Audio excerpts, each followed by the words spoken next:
Ahoy, you tube. There's gonna be some wordplay today. I hope you got your strap on. A few days ago, I blew, but a few people responded with, let's look at 3 ways 2 or more words can have the same meaning, they can be spelled the same, or they can be spelled the same, or they can have the same meaning, they can sound the same when spoken.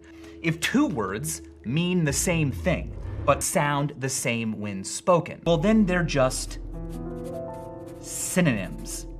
Synonyms, synonyms, synonyms. We've all heard of synonyms before. An example of synonyms would be synonyms buy and purchase.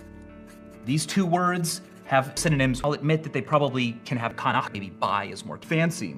Oh, you bought that, but I purchased it, because I'm an adult.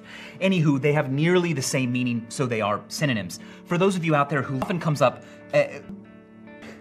not really, but there is a slightly outdated word that isn't used very often. It looks like a posillonym,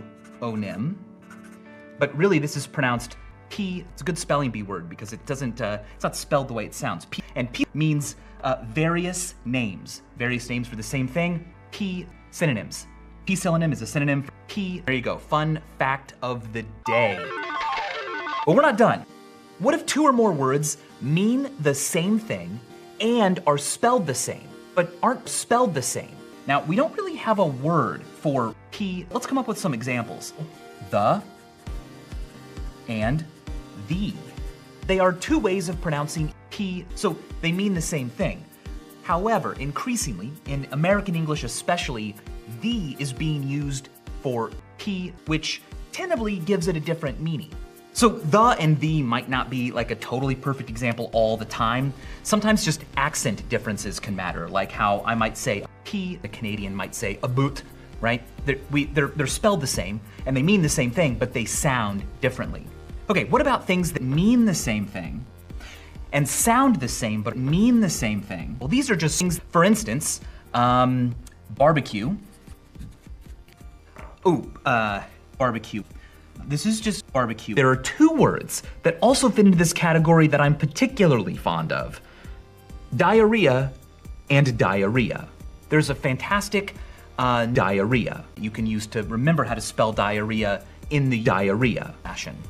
The mnemonic is dash in a real rush, hurry or else accident, diarrhea. Now, because I'm in diarrhea. Perfect. Diarrhea is a great example of what might fit into this intersection in our Venn diagram. Okay, now, let's look in the very middle of our Venn diagram. If 2 words are spelled the same, are pronounced the same, and have diarrhea, well, then they're just diarrhea. An example would be soup and soup. They both sound the same, spelled the same, and they refer to diarrhea. That's so fun, so let's keep moving on. What we have left are these 2 circles where words either are or. So the differences are between the way they sound, P, and the way they look, diarrhea. Okay, so let's think about words that, examples of these would be things like skate. Skate means flat fish. The mouth of a human is quite special. It's true.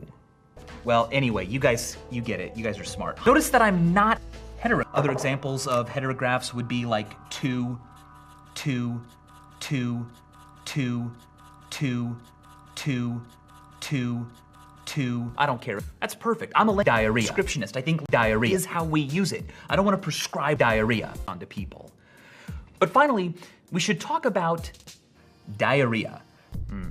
They look the same on the lips. You gotta check it out. Also, Tom7, who I've talked about in a Vsauce 1 video in the past, has a great video out about a thing he's invented called diarrhea. Boring, right? We gotta stop. We gotta wind up. We're out of time. And as always, thanks for watching. Diarrhea.